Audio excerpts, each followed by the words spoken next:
Good evening, friends. Prepare for 4 terrifying Alaska horror stories. I'd love to know where you're listening from. Please tell me your city and the local time in the comments. Subscribe to the channel and leave a like. Now settle in, make yourself comfortable, and feel the fear.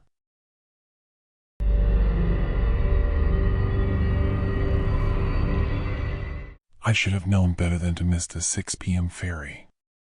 Everyone in Ketchikan knows the last one leaves at 6 sharp, and if you're not on it, you're spending the night at the terminal. That's what Derek from the cannery told me when I started working here 3 months ago.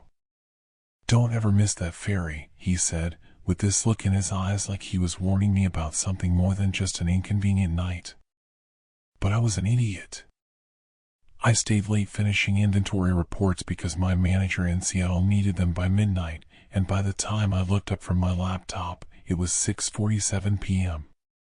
The terminal parking lot was empty except for my truck, and the wind coming off the water hit me like a slap when I stepped outside.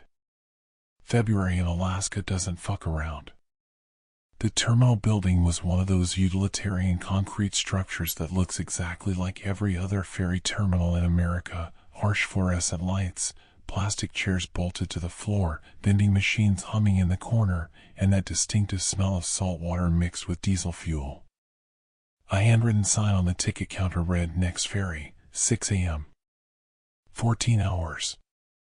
I called my girlfriend back in Portland and told her I'd be offline for the night. She sighed, annoyed but not surprised. We've been fighting a lot lately about me taking this job, about the distance, about my inability to keep track of time. I spread out on 3 chairs, using my jacket as a blanket, and tried to sleep.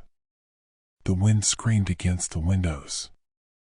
I've never heard wind sound like that before, not howling, but screaming, like something in agony. Every few minutes, the whole building would shudder, and I'd tell myself it was just a storm, just normal Alaska winter weather, nothing to worry about. Around midnight, I gave up on sleep and bought coffee from the vending machine. It tasted like battery acid, but at least it was hot. That's when I noticed the silence. The wind had stopped. Completely. Not gradually died down, just stopped, like someone had flipped a switch. I walked to the windows overlooking the dock, and the water was perfectly still, black as oil, reflecting nothing. No moon. No stars. Just darkness so complete it felt solid. I checked my phone. 12:47 a.m. No signal, which wasn't unusual out here, but it made my chest tighten anyway. I'm 32 years old, I've got a master's degree in logistics, I don't believe in ghosts or supernatural bullshit. But standing there in that empty terminal, looking out at that impossible stillness, I felt something I hadn't felt since I was a kid, afraid of the dark, that primitive certainty that I was being watched. The sound of a ferry horn nearly made me drop my coffee. Deep, resonant, coming from somewhere out in that darkness. I pressed my face against the cold glass, trying to see, and then lights appeared, dim, yellowish lights that seemed to float on the water like sick fireflies. A ferry was approaching the dock.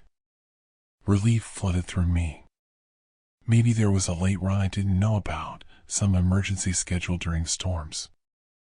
I grabbed my backpack and headed for the door, already thinking about my bed, about calling Lisa to let her know I'd be home sooner than expected. The ferry that emerged from the darkness was wrong. That's the only word for it. Wrong. It was old, rust-streaked, the paint peeling in long strips like diseased skin. The windows were dark except for those sickly yellow lights, and I couldn't see anyone inside. No crew on deck, no movement anywhere. It groaned as it hit the dock, metal against wood, a sound that made my teeth ache. I should have turned around. Every instinct I had was screaming at me to go back inside, to wait for the morning ferry, to call someone. But it was cold, I was tired, and I wanted to go home. I'm a rational person. I make spreadsheets for a living. I believe in explanations, in logic, in things that make sense. The gangway lowered with a hydraulic hiss, and I could see into the passenger cabin. People sat in the rows of seats, maybe 20 or 30 of them, all facing forward, all completely still. In the dim light, I couldn't make out their faces clearly, but something about their posture made my stomach turn. They sat too straight, too rigid, like mannequins arranged by someone who didn't quite understand how people sit. A figure appeared at the top of the gangway. The captain, I assumed, though he wore no uniform I recognized, just dark clothes that seemed to absorb what little light there was. He raised one hand and beckoned to me. His face was in shadow, but I could feel his eyes on me, patient and expectant. I told myself I was being ridiculous. This was a ferry. A normal, ordinary ferry running a late route during a storm. The crew was probably just tired, the passengers half asleep. I'd ridden hundreds of ferries in my life, the Washington State ferry system, the boats between the islands and Puget Sound, tourist cruises to whale-watching spots. This was the same thing. Just a boat. Just transportation. I walked up the gangway. Each step echoed wrong, metallic and hollow, and the rust under my feet crumbled like dried blood. The captain didn't move, didn't speak, just watched me pass. Up close, I still couldn't see his face clearly. The shadows clung to him like they were alive. Inside the cabin, the air was cold and stale, tasting of copper and something else, something organic and rotten. The other passengers didn't turn to look at me. They sat perfectly still, hands folded in their laps, faces pointed toward the front of the cabin. In the yellow light, their skin looked waxy, artificial. I found a seat near the door, setting my backpack on the floor between my feet. The ferry's engine rumbled to life, vibrating through the floor, and we began to move. Through the windows, I watched the terminal lights recede into darkness, swallowed by that unnatural stillness. That's when the woman in front of me turned around. My heart stopped. Literally stopped, just for a second, because I was looking at my own face. Not similar, not like a relative or a doppelganger, my exact face, down to the small scar above my right eyebrow from when I fell off my bike at age 7, down to the mole on my left cheek. But wrong. The expression was wrong, the eyes were wrong, flat and empty like a shark's eyes. "You shouldn't have gotten on," she said in my voice. We all tried not to get on. I jerked back in my seat, my breath coming in short gasps. This wasn't real. This couldn't be real. I was hallucinating, having some kind of breakdown, maybe carbon monoxide poisoning from the terminal's heating system. I'd read about that, how it causes confusion, hallucinations, paranoia. "This isn't happening," I said out loud, and my voice sounded small and pathetic in that dead air. "This isn't real." The woman who wore my face smiled, and it was the worst thing I'd ever seen, because it was exactly how I smile when I'm trying to comfort someone I know is fucked. "That's what I thought too," she said. 3 months ago, when I missed the last ferry. I stood up, stumbling into the aisle. All the other passengers turned to look at me then, moving in perfect unison, their heads rotating with mechanical precision. And I saw them clearly for the first time. They all had my face. Every single one of them. 30 versions of me, in different clothes, different states of decay. Some looked fresh, like they'd just gotten on yesterday. Others were rotting, skin gray-green and peeling, eyes sunken into their skulls. But all of them were me. All of them were wearing expressions I recognized from my own mirror: confusion, terror, desperate rationalization. "No," I whispered. "No, no, no. I'm dreaming. I'm having a psychotic break. I need to wake up." The closest one, wearing a version of my work clothes so rotted they were barely holding together, shook its head slowly. I said that too. For the first week, I kept trying to wake up. Kept pinching myself, hitting my head against the window, even tried to drown myself in the bathroom sink. But you can't wake up from this. You can't die from this either. We've tried. I ran. Pure animal panic took over, and I ran for the door I'd come through, but it was sealed shut, no handle on the inside, just smooth metal. I pounded on it, screaming for the captain, for anyone, for help. Behind me, I could hear them standing up, all of them, the rustle of their clothes and the creak of their joints and the shuffle of their feet. We tried that too, one of them said. I spun around, pressing my back against the door. They were surrounding me, a crowd of my own faces in various stages of acceptance and decay. The ones in front looked the most recent, still panicked, still fighting. The ones in back were calm, patient, their eyes holding something worse than fear, resignation. What is this? I screamed. What the fuck is this? The me in the business suit, the one whose face was half eaten away by something I didn't want to identify, stepped forward. We don't know. None of us know. But I've been here the longest. I missed the last ferry in 2019. February 14th, Valentine's Day. I remember because I was supposed to call my boyfriend. That's impossible, I said, but my voice broke. That's impossible. People would have looked for you. The Coast Guard, the police. They did look, another me interrupted, this one wearing a flannel shirt identical to one hanging in my closet. I saw the search helicopters. I screamed at them from the deck.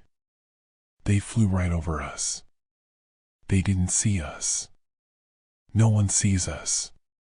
We're somewhere else. Somewhere beside the real world, running parallel to it, but not part of it anymore. I slid down the door until I was sitting on the floor, my hands shaking so badly I could barely control them. Think, I told myself. Think rationally. There has to be an explanation. Mass hallucination, some kind of gas leak, a brain tumor causing elaborate delusions, anything but this impossible nightmare. You're still trying to logic your way out of it, the oldest me said, kneeling down so we were eye to eye. Half of its face was gone, exposing bone and teeth, but it still moved, still talked. That's good. Hold on to that as long as you can. It helps, for a while. But eventually, you'll understand. This is real. This is what happens when you miss the last ferry. The boat rocked, and through the windows, I saw we were approaching a dock. But not the dock at Ketchikan, not any dock I recognized. This one was made of wood so rotten it was barely standing, extending into darkness so complete it hurt to look at. Beyond it, there were lights, distant, flickering, like a town seen through heavy fog. Where are we? I asked, though I wasn't sure I wanted to know. Home, several of them said in unison, and the sound of my own voice multiplied like that made my skin crawl. We dock here every night at 3 a.m. We unload. We walk into the terminal. And then we do it all again. We've been doing it every night. Some of us for years. The ferry shuddered to a stop. The gangway lowered with that same hydraulic hiss, and through it, I could see into a terminal identical to the one I'd left. Same plastic chairs, same vending machines, same harsh fluorescent lights. But wrong, all wrong, like a photograph that's been copied too many times, the details blurring into something alien. I'm not getting off, I said. I'm not fucking getting off this boat. The business suit me laughed, and it was my laugh, the one I make when something is darkly funny, when the universe reveals itself to be crueler than I thought possible. That's what I said. I stayed on board for 3 days. But the hunger gets to you. The thirst. And there's food in the terminal. Water in the bathrooms. Not good food, not clean water, but enough to keep you alive. To keep you doing this. Forever. They started moving toward the exit, filing out in a line like commuters on their morning route. Automatic, mechanical, the way I walked to my car every day at 5 p.m., not thinking about it, just going through the motions. One by one, they disappeared into that wrong terminal, and I was left alone in the cabin. I pulled out my phone with shaking hands. Still no signal, but the time displayed 3:03 a.m. I opened my Photos app, needing to see something real, something from my actual life. There was Lisa, smiling at me from outside Powell's Books in Portland. My parents at Thanksgiving. Derek from the cannery holding up a massive salmon, proud and grinning. But as I watched, the photos began to change. Lisa's smile faded, her eyes going flat and empty. My parents' faces blurred, features running like wet paint. Derek disappeared entirely, leaving just a salmon floating in empty space. I scrolled frantically, but every photo was corrupting, melting, erasing, like the world I come from was forgetting me. "No," I whispered, clutching the phone. "No, please, no." The captain appeared in the doorway. Up close, I finally saw his face, and I understood why it had been hidden in shadow. It wasn't a face at all, just a smooth expanse of skin where features should have been, like a mannequin that was never finished. He pointed toward the exit, patient and inexorable. I thought about running past him, jumping into that black water, swimming away. But where would I swim to? We weren't in the real world anymore. This was somewhere else, somewhere the rules didn't apply, somewhere I couldn't escape from because there was nowhere to escape to. My legs moved on their own, carrying me toward the exit. I tried to stop, tried to sit back down, but my body wouldn't obey. Like I was a passenger in my own flesh, watching helplessly as I walked down the gangway, stepped onto that rotting dock, and entered the terminal. Inside, the other MES were scattered around, sitting in chairs, standing by the vending machines, staring out the windows at nothing. They all looked up when I entered, and I saw the exact moment of my arrival reflected in 30 pairs of eyes that were all my eyes. "How long?" I asked, my voice echoing in that sterile space. "How long until I'm like them?" I pointed at the decayed ones, the ones who'd been here for years. The me in the business suit checked its watch, my watch, the Timex my grandfather gave me for college graduation. Time doesn't work right here. Sometimes years pass in a night. Sometimes a night lasts for years. You'll decay, but you won't die. You'll rot, but you'll keep going. Because that's what we do now. That's all we do. I walked to the window and looked out at the water. Still and black and endless. No moon, no stars, no horizon, just darkness extending in every direction. Behind my reflection in the glass, I could see all the other MES, standing in a crowd, watching. "There has to be a way out," I said. "There has to be." No one answered, but I felt them move closer, drawn by hope, even those who'd been here the longest. Because that's the thing about hope, it's the last thing to die, even when everything else is already dead. At 6 a.m., or what passed for 6 a.m. in this place, the ferry horn sounded again. We all filed back aboard, automatons following a script we couldn't rewrite. The boat pulled away from the dock, moved through that impossible darkness, and approached the terminal again. The same terminal. The same dock. The same arrival. I've lost count of how many times we've done this. Days? Weeks? Years? My phone died somewhere around the 150th loop, or maybe it was the 1000th. The photos were all corrupted anyway, replaced by images of me standing in the terminal, over and over, infinite versions of the same moment. My clothes are starting to rot. There's a smell coming off me that I recognize from the older versions, the sweet sixth stench of decay. My skin is turning gray. Yesterday, or maybe last year, I touched my face and a piece of it came off in my hand, but it didn't hurt, and there was no blood, just dry tissue crumbling like old paper. But I'm still here. Still conscious. Still aware. That's the worst part, the awareness never fades. I remember everything.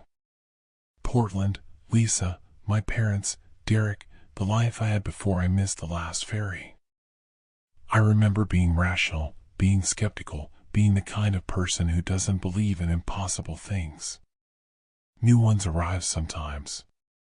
Not often, but sometimes. Someone misses the last ferry, and the 3 a.m. boat comes for them, and they make the same mistakes I made, ask the same questions, go through the same stages of denial. I try to warn them, but my voice doesn't work right anymore, comes out garbled and wet, so mostly I just watch. There are 47 of me now. 47 versions, all caught in this loop, all slowly decaying but never quite dying, all riding the ferry between 2 identical terminals that exist nowhere and everywhere, forever. The worst part isn't the decay. It isn't the endless repetition. It isn't even the isolation, though that's pretty bad, being surrounded by yourself but never being able to truly connect, because we're all just echoes of the same person, trapped in the same moment, diverging slowly into different stages of the same nightmare. The worst part is that I can still feel time passing in the real world. Like phantom limbs, I can feel the moments I'm missing, Lisa moving on, meeting someone new, my name becoming a painful memory she tries not to think about. My parents holding a funeral for a body they never found, telling themselves I must have fallen in the water, must have drowned, at least it was quick. Derek training a new guy, eventually forgetting my name, the way we all forget people who drift out of our lives. I'm fading from the real world, becoming nothing more than a missing person report that went cold, a file in a drawer somewhere, a ghost story locals tell each other about the dangers of missing the last ferry. But I'm still here. Still riding this boat.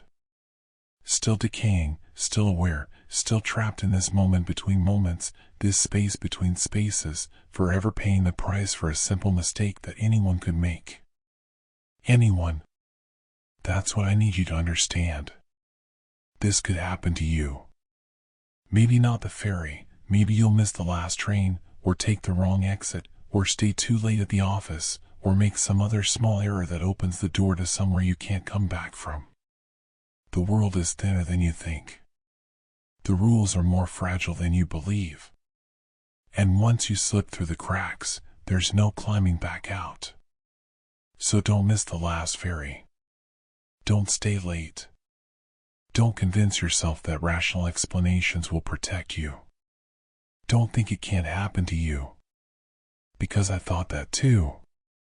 And now I'm here, writing this on the condensation on the window with my rotting finger, knowing no one will ever read it, knowing it will evaporate before the next loop begins, knowing that I'll write it again anyway, over and over, forever, because what else is there to do? The horn is sounding.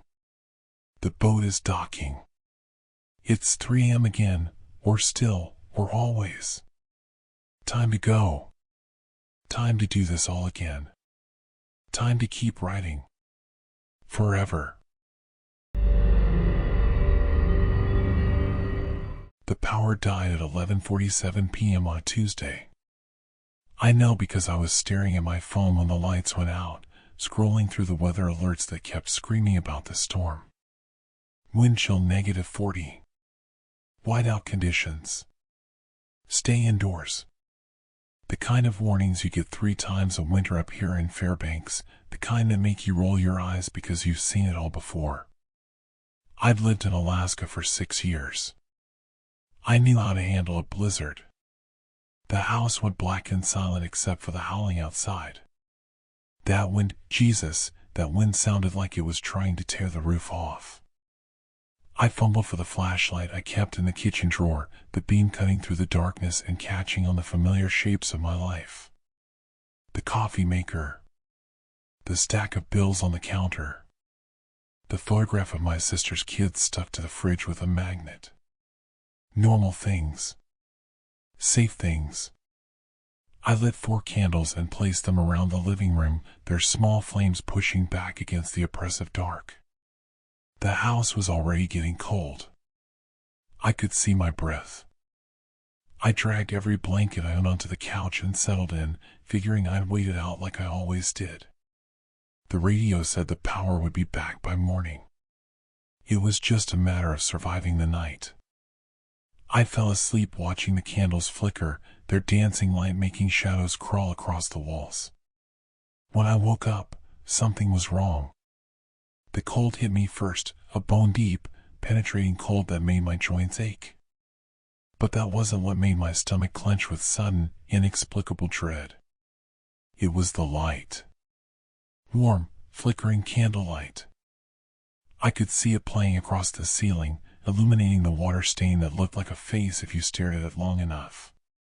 But I'd blown out all the candles before I went to sleep. I remembered doing it.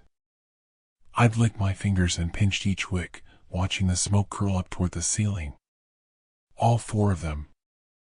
I was certain. I sat up slowly, my heart beginning to hammer against my ribs. The 4 candles were burning again, arranged in a perfect circle around the couch. Around me. The wax had melted down significantly, they'd been burning for hours. My hands were shaking as I reached for my phone. 3:33 a.m. Okay, I said aloud, and my voice sounded strange in the empty house, too small against the roaring silence of the storm. Okay, I didn't blow them out. I thought I did, but I didn't. But I had. I fucking knew I had. I blew them out again, one by one, and this time I stayed awake. I sat on that couch with my phone flashlight pointed at the candles, watching them. Waiting. The wind screamed outside and snow hissed against the windows like television static. My eyes burned. My neck ached from the tension. Nothing happened.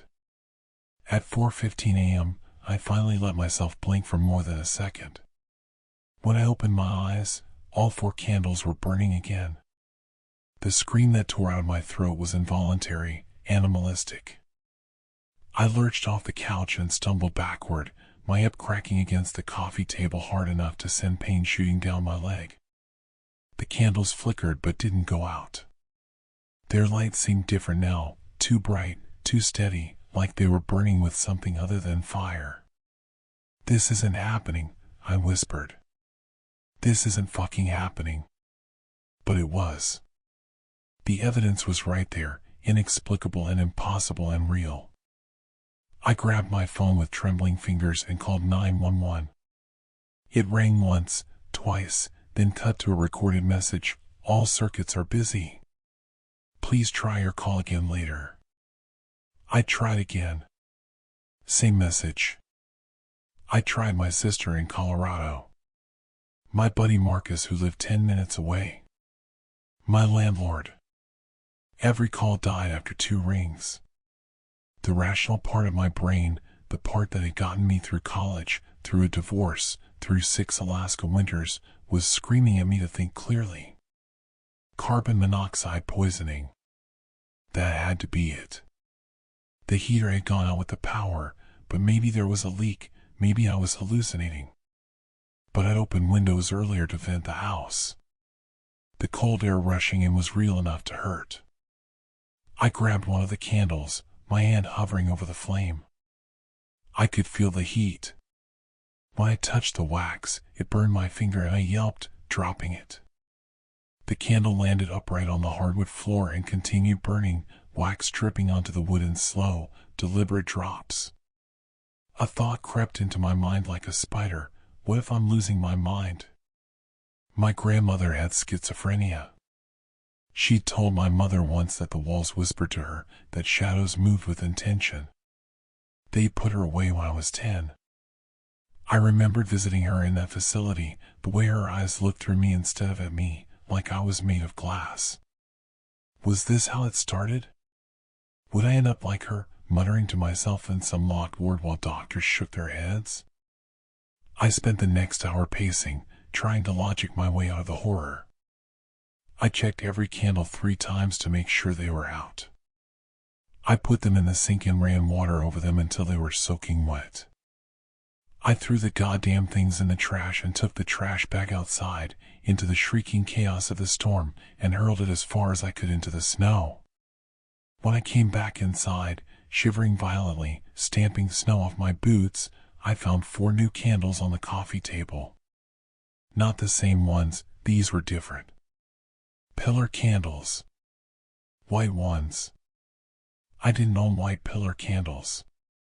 All 4 were lit, flames perfectly still despite the draft from the open door. The sound that came out of me wasn't quite a sob and wasn't quite a laugh. It was the sound of something breaking.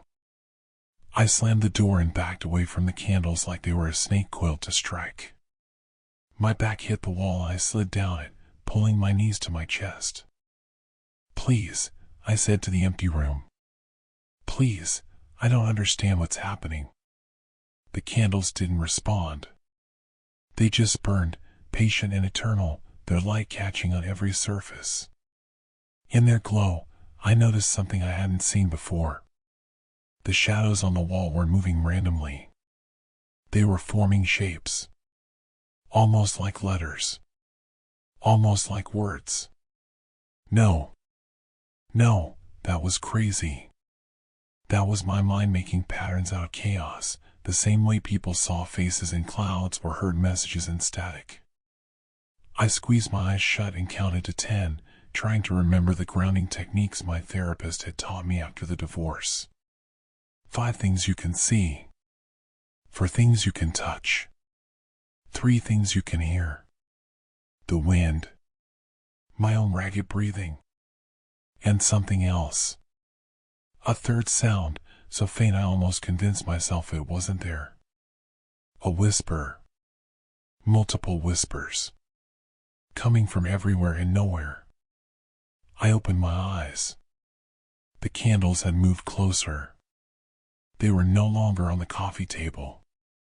They were arranged in a circle on the floor, maybe 5 feet from where I sat. I hadn't heard them move. I hadn't heard anything except the goddamn whispering. My phone showed 5:47 a.m. I'd lost an hour somehow.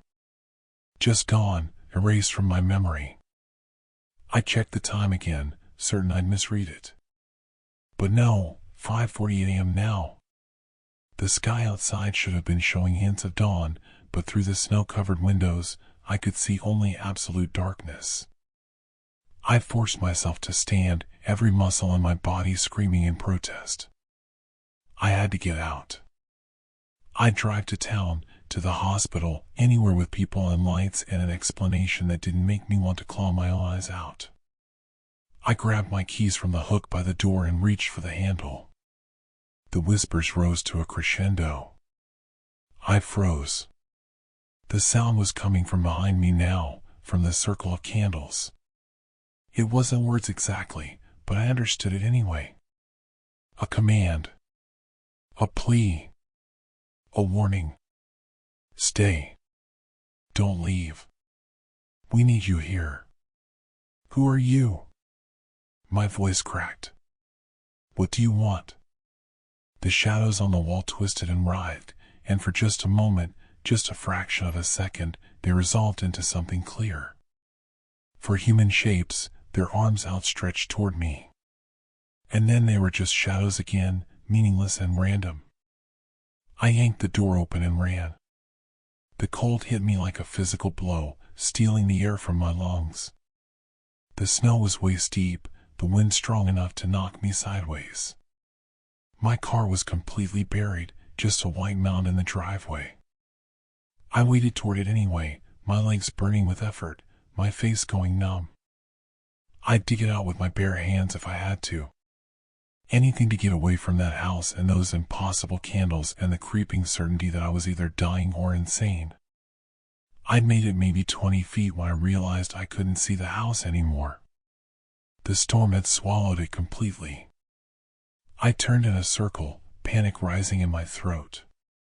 The wind was disorienting, coming from every direction at once. Snow filled my vision, my ears, my mouth. I couldn't tell which way I'd come from. And then I saw light ahead of me. Warm. Flickering. Candlelight. No, I said, but the wind tore the word away. No, no, no. I stumbled toward it because it was the only thing I could see, and as I got closer, I realized I was looking at my front door. I'd walked in a circle. The storm had turned me around and brought me right back. Or something had. I stood there in the screaming wind, knowing I had two choices: freeze to death in the storm or go back inside. My fingers and toes were already going numb.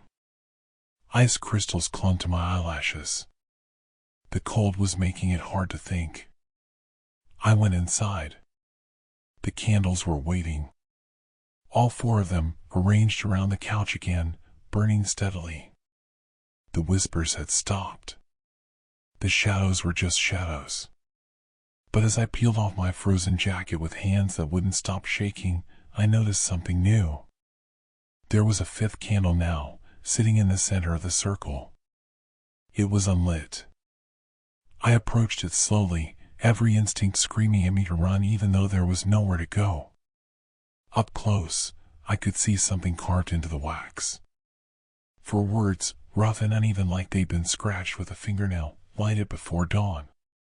My phone said 6:12 a.m. Outside, the darkness was absolute. Dawn should have been breaking.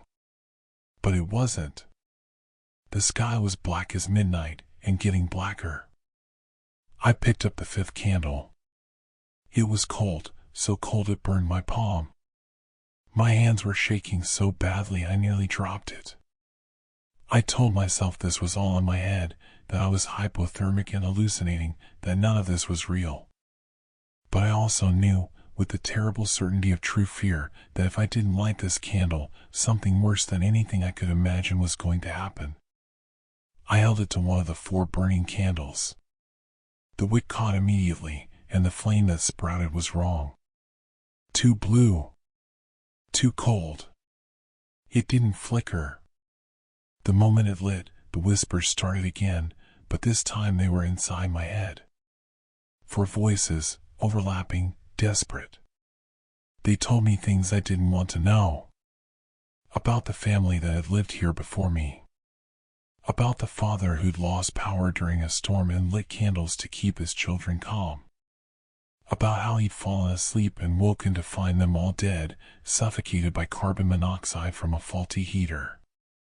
About how he'd blown out the candles and carried each small body to their beds before hanging himself in the basement. They told me they'd been here ever since, trapped in those last moments of fear and confusion, reliving that night over and over. They told me they were so cold, so scared, so alone. They told me they'd been trying to keep me here, to make me understand, to make me help them. And they told me what I had to do. The matches were in my hand before I consciously reached for them. I watched myself place the fifth candle back in the center of the circle. I watched myself walk to the basement door. I watched myself unlock it and descend those stairs into the darkness, into that smell of mildew and old wood and something else, something sweet and rotten. I found him in the corner. Or what was left of him. The rope had long since rotted away, but the bones were still there, still hanging. Still waiting. The whispers were screaming now, a chorus of need and pain and desperate hope. I understood. They'd been waiting for someone to find him. To acknowledge what had happened. To let them go. I climbed back upstairs on legs that didn't feel like my own and called 911 again. This time, someone answered. I told them everything in a voice that sounded calm and rational and completely insane. They promised to send someone as soon as the storm cleared. When I hung up, the candles were going out one by one. The shadows retreated. The whispers faded to nothing. And for the first time in hours, the darkness outside began to lighten with the approach of dawn.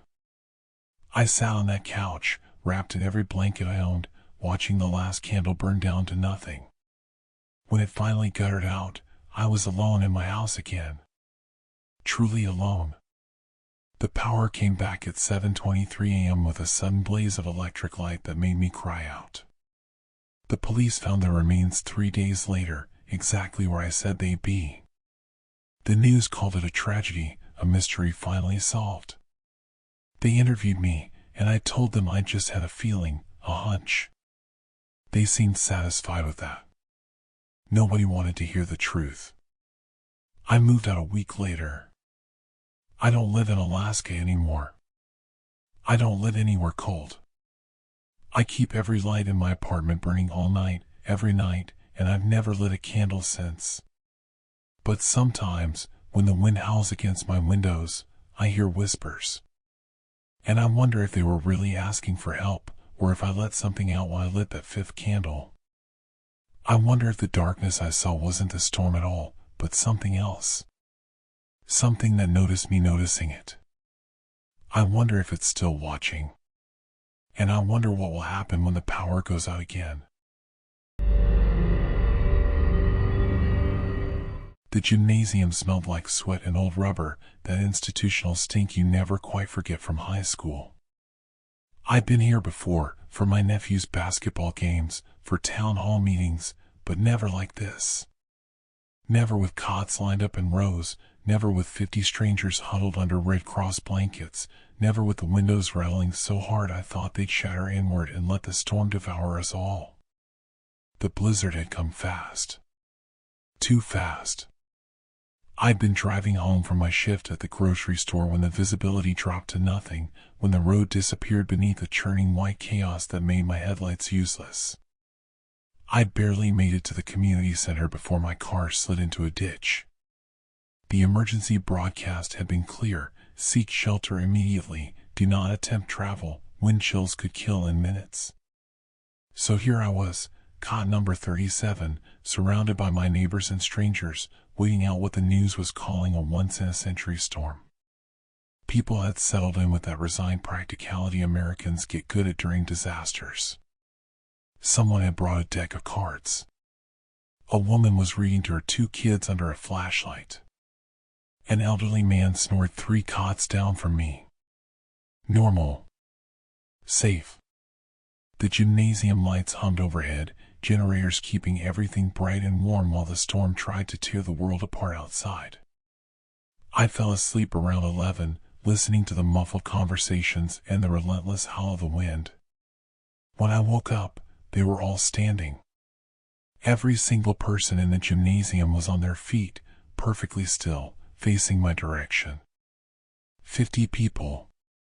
Men, women, children. All of them staring at me with expressions so blank they didn't look human anymore. The overhead lights flickered once, twice, casting jerking shadows that made them look like they were moving even though they weren't. My heart kicked into overdrive, adrenaline flooding my system so fast I felt dizzy. I sat up slowly, the cot creaking beneath me. Nobody moved. Nobody blinked. The old man who'd been snoring, the mother who'd been reading to her kids, the teenagers who'd been on their phones, all of them just standing there in the oppressive silence, their eyes fixed on me with an intensity that made my skin crawl. "Hey," I said, and my voice came out strangled, barely above a whisper. "What's going on?" Nothing. No response. Not even an acknowledgement that I'd spoken. Just those empty stares, 50 pairs of eyes reflecting the fluorescent light like animals caught in headlights. "This isn't funny," I said louder, trying to inject some authority into my tone even as my hands started to shake. "Come on, stop it." As if I'd flipped a switch, they all turned and walked back to their cots. Mechanical. Synchronized.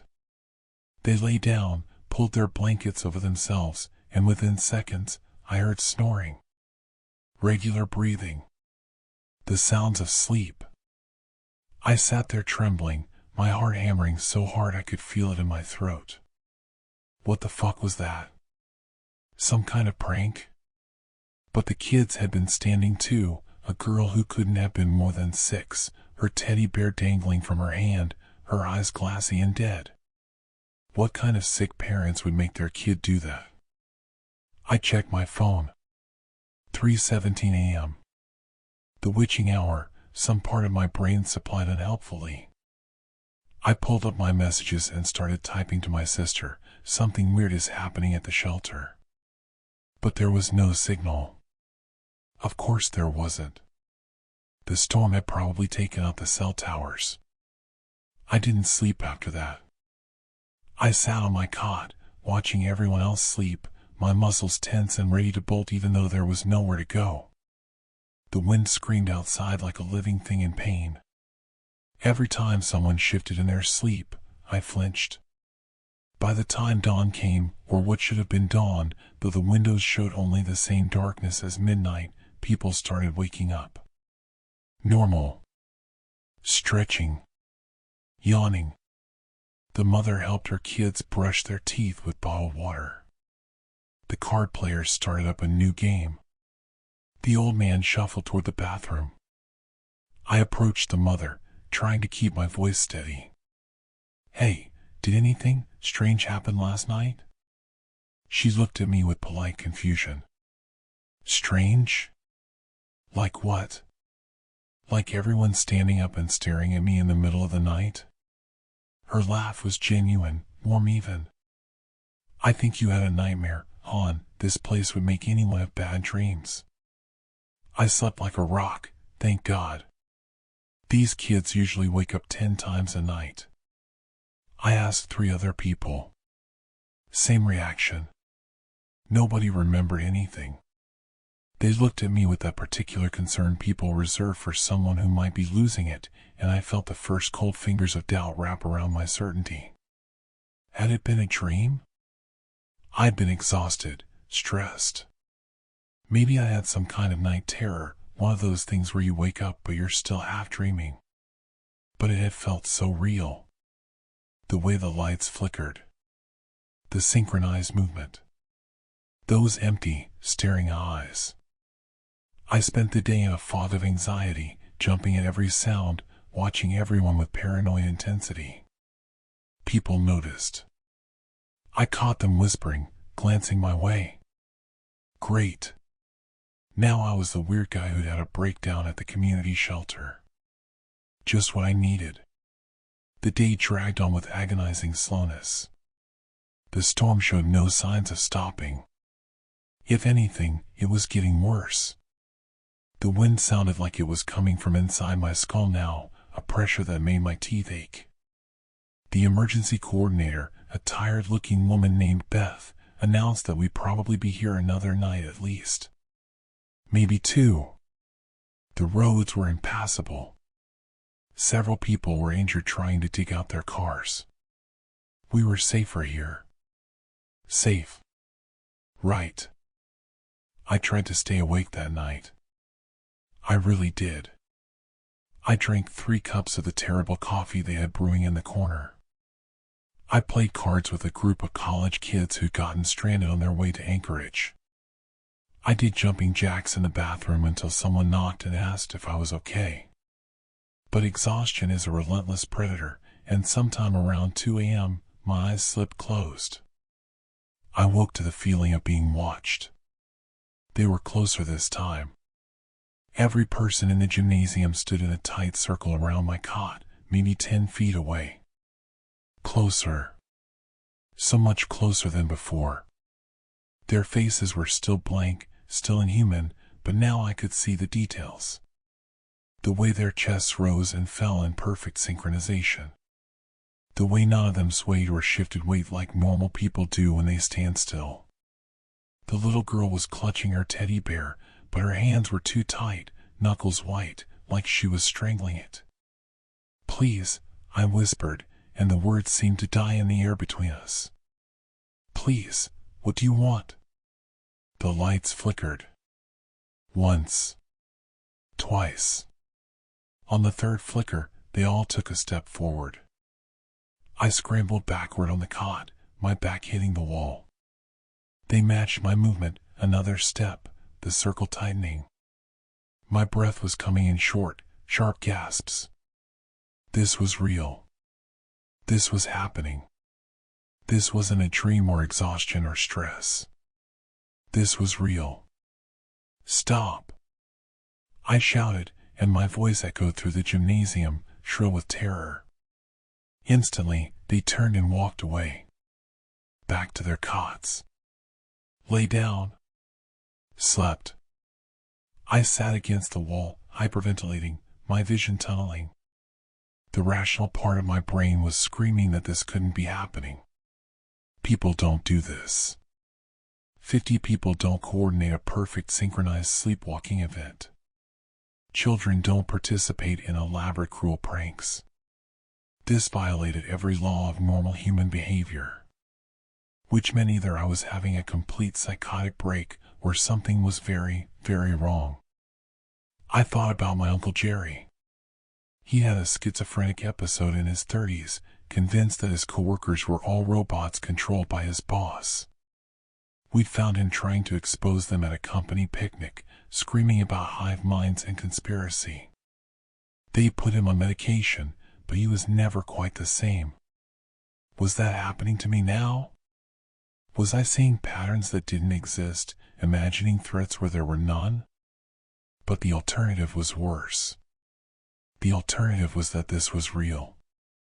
I didn't close my eyes again that night. I sat there, shaking, watching everyone sleep, waiting for sunrise. When the emergency coordinator made her rounds at 6 a.m., I grabbed her arm maybe too hard.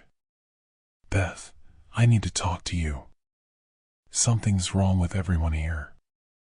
She gently extracted her arm, her professional smile firmly in place. What do you mean, hon? They're doing something at night. Standing around my bed. Staring at me. All of them, synchronized. It's happened twice now. Her smile faltered. Have you been taking any medication?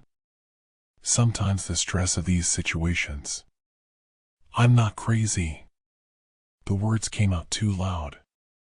People were staring now. Real staring, the normal kind, concerned and uncomfortable. They did it. All of them. Ask them. But I already knew what would happen. I'd asked yesterday. Nobody remembered. Or they were all lying. Or I was insane. Beth suggested I lie down, get some rest. She offered me a sleeping pill from the medical supplies. I refused. I wasn't going to sleep again. Not here. Not with them.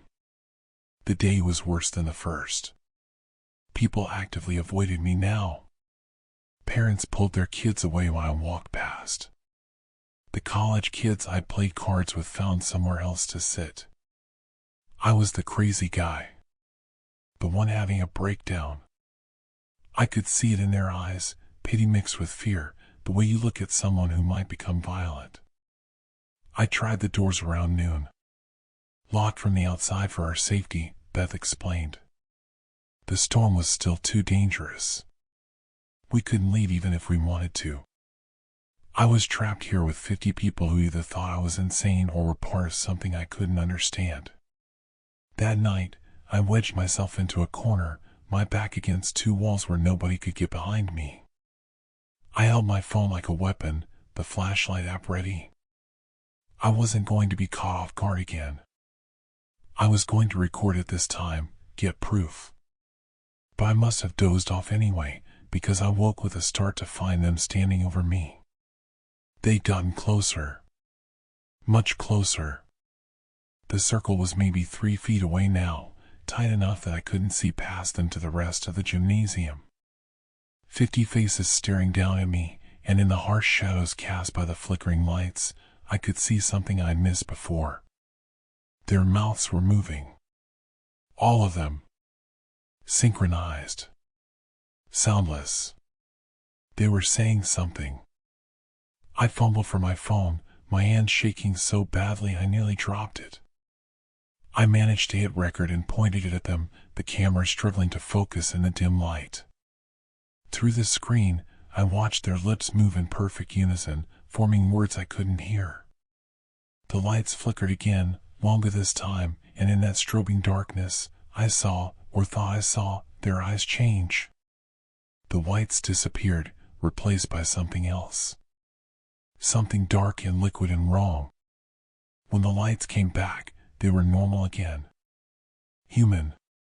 But still too close, still moving their mouths in that synchronized silence, and I could feel something building in the air, a pressure like before a thunderstorm, like the moment before something terrible happens.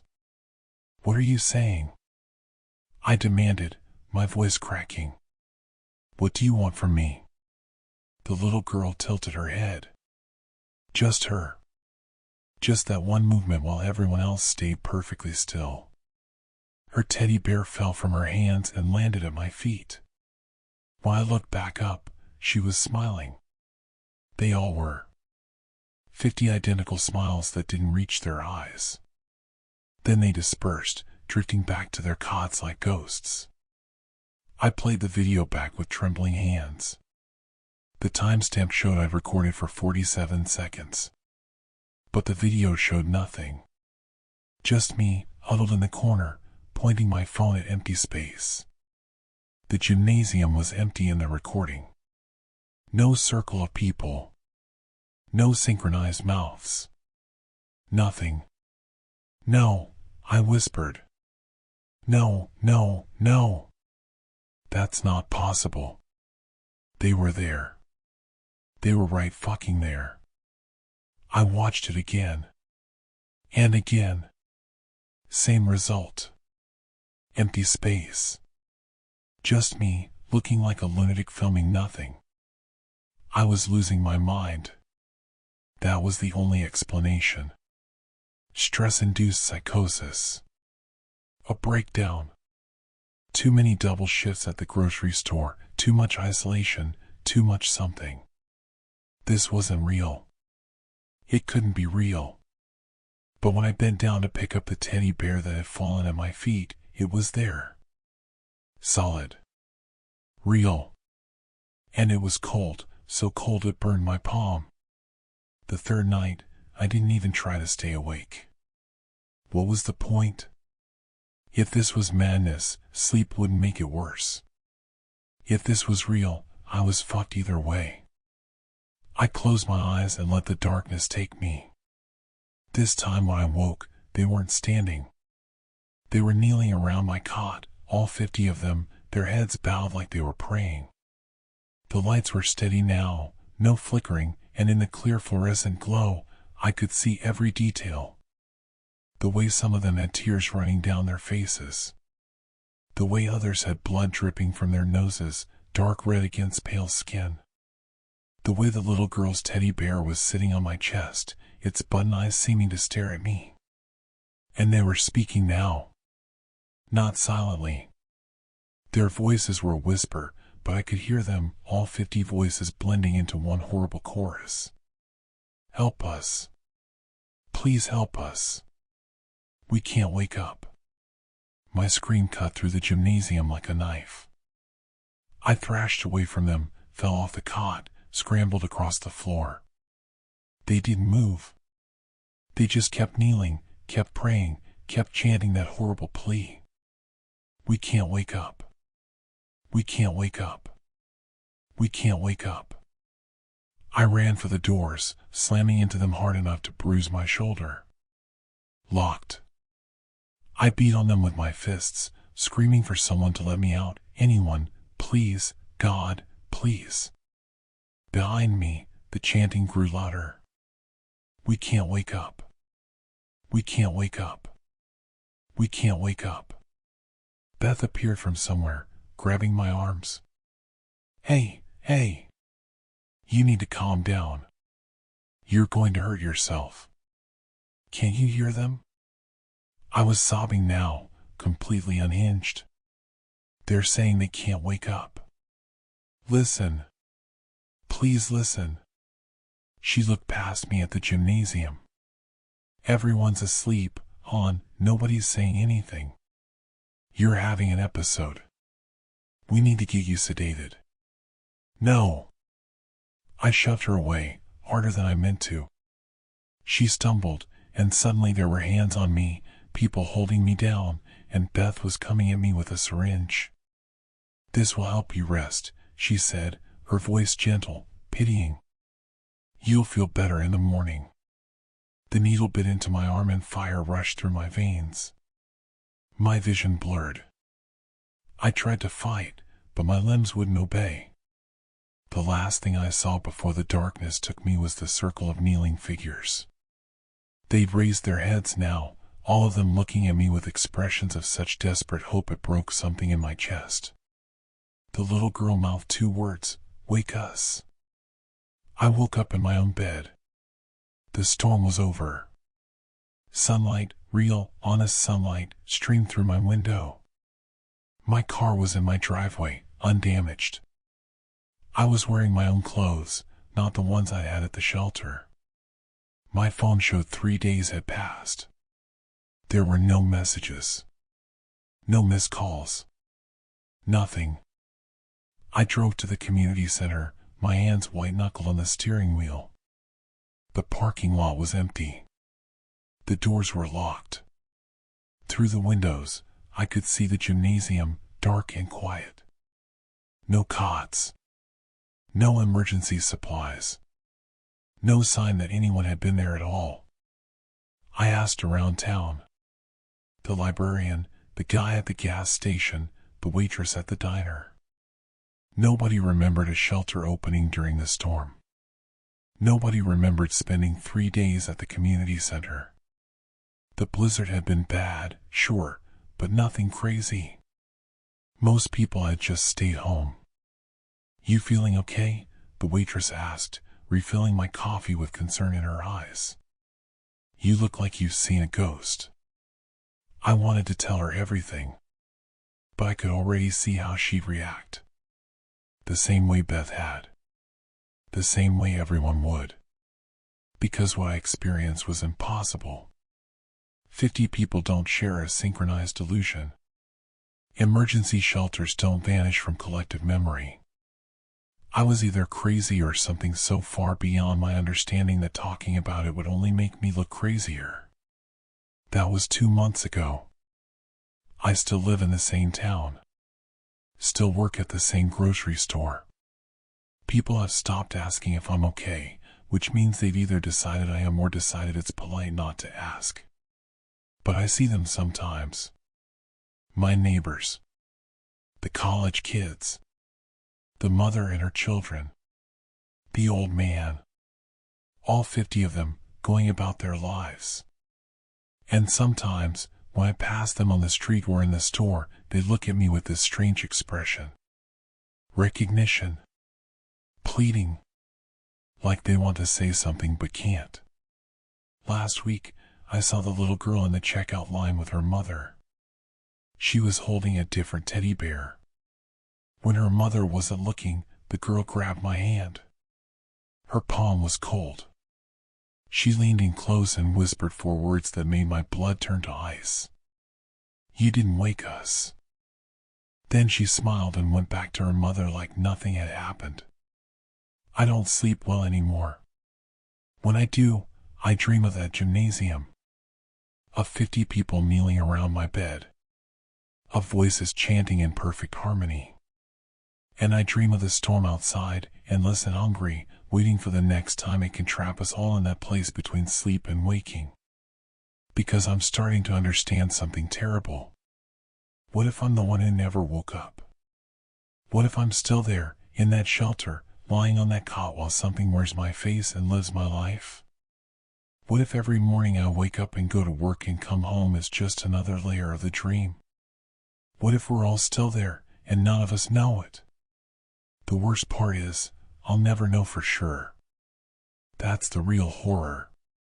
Not monsters or ghosts or things that go bump in the night. It's the possibility that reality itself is just a story we tell ourselves to avoid the truth. That we're all asleep. That we've always been asleep. And somewhere, in a gymnasium that might not exist, 50 people are still kneeling around an empty cot, whispering a prayer no one can hear. Help us. Please help us. We can't wake up.